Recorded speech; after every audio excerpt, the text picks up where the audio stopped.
Big hello to all of my avid blog readers, which is basically my mum. So a big mum wave for you. Hope you're well. Christmas list will be with you soon.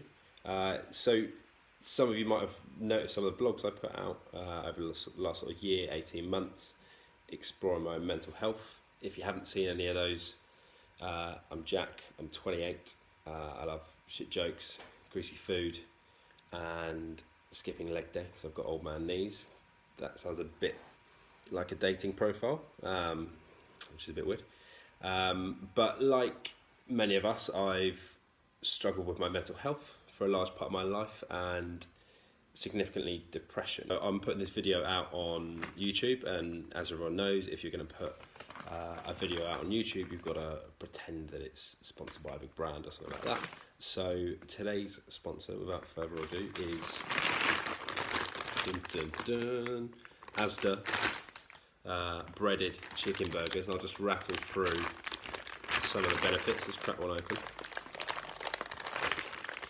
So, believe it or not, I can open them. These fine little things are made up of 44% chicken, which is pretty good, and I'm sure you can't really argue with the fact that actually that's more than 43. I was having a look at the ingredients earlier actually, and the second biggest ingredient is water, so they're actually quite hydrating, maybe. They're also manufactured in Poland, so that's pretty cool because that's abroad, isn't it? So it's quite exotic. Maybe if you voted for Brexit, getting things from abroad is less appealing. Polish workers coming over here and taking our jobs and taking our women and all that rubbish. What surprised me the most about these actually is the smallest ingredient is a type of antioxidant. So for all you health nuts out there, forget your blueberries and all your fatty superfoods. Just have a munch of one of these bad boys. They're bloody brilliant. If you use the code Nugs Not Drugs as well, you can get 6 shillings off your next Asda order. But that's the end of the promo. So that's probably enough of my absolutely hilarious jokes. Today is the 20th of October 2019, and it's been quite a week if you've been following the news. So Brexit is still completely messed up. England footballers were racially abused out in Bulgaria. Countless other massive and negative stories that you always see in the news, because that's what the news is about, really. But from a selfish point of view, this week I actually had a really good week. So work was busy, but good, like a good busy, absolutely flew by. Then Friday I spent with my mate playing FIFA and poker because we're absolutely top lads, and all of that. Saturday I watched the rugby, hit the gym, went out for dinner and drinks in the evening. So really cool. A really good fun weekend until this morning.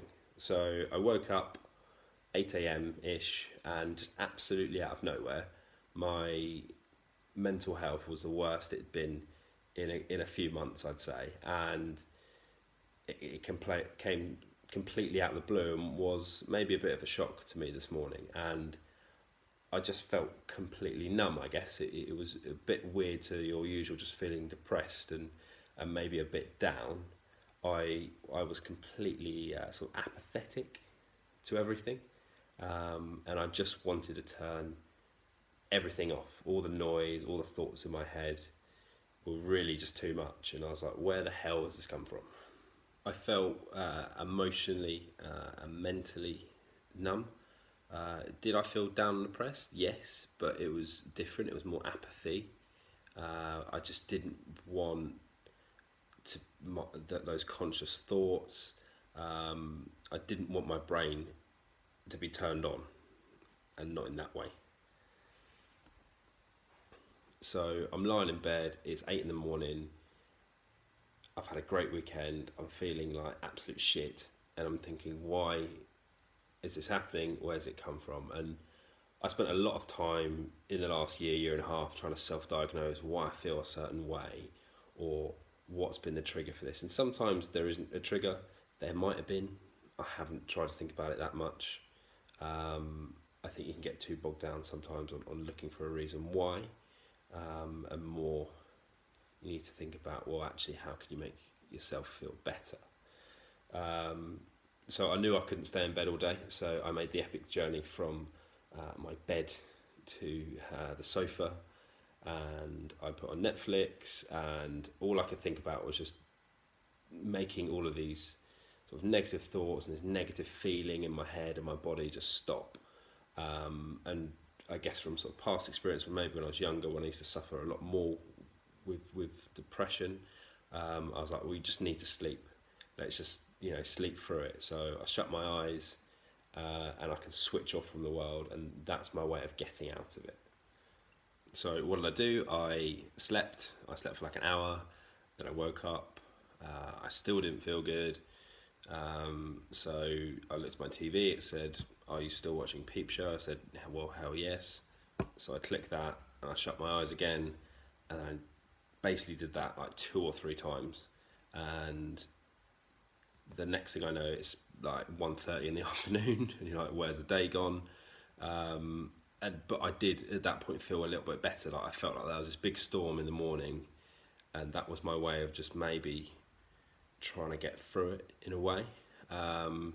And it did help a bit. I wouldn't say if you're feeling down, just try and bury your head in the sand and sleep through it, because it's not going to solve your problems. And what if you wake up and you feel like this, and it's every day? You can't live your life like that. What if this happens more often than it doesn't? For me, I'm quite lucky that I don't really feel like this too regularly anymore. It's just still sometimes it can happen, whereas when I was maybe different episodes or phases of my life where that could have been like a daily experience, or maybe 4 times in a week.